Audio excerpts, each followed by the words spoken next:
Duduk. Kau dah kenapa ni, Dek? Dia yang pukul adik dulu ya. Adik balas lah. Dah dia pukul adik sakit tau. Adik tahu tak anak siapa yang adik pukul tu? Anak siapa? Anak YB tahu, anak YB. Oh, kalau dia tu anak YB, dia boleh pukul orang sesuka hati lah.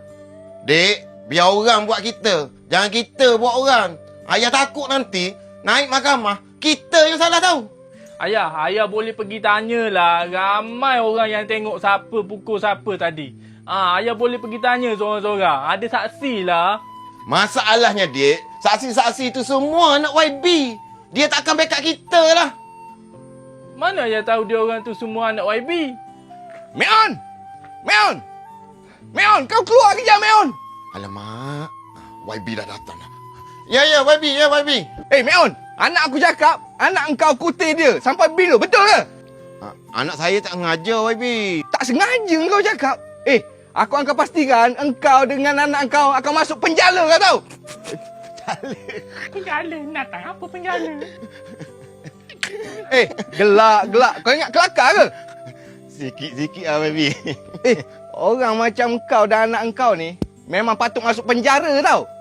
Sepatutnya engkau sedar diri. Engkau tu miskin. Kau tengoklah darjat aku dengan engkau macam mana. Lain kali jangan buat tak tentu pasal macam tu. Kau akan pastikan kau masuk penjara juga. Assalamualaikum. Ada apa keju-keju ni? Waalaikumsalam. Menteri, buat apa kat sini? Tak ada lah. Saya datang sini nak bagi tender dekat Pak Meon. Tender? Yelah. Menteri kenal ke Pak Meon ni? Kenapa tak kenal ya? Saya selalu datang kencing dekat sini. Biar betul menteri ke menteri salah orang? Tak. Tak lama lagi Pak Meon akan jadi presiden dekat kabinet dapur kita.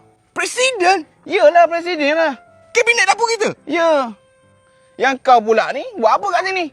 Tak, YB. Saya datang ni nak bagi peruntukan ni. Zeng. Peruntukan? Pak Meon minta tahun lepas lagi Zeng. Dia minta separuh je. Budak-budak buat kerja lambat. Menteri. 2 tahun lepas. 2 tahun lepas? Menteri kat sini, ni YB. Ni YB, ni menteri. YB. 2 tahun lepas menteri. Budak-budak buat kerja macam mana? Dah settle.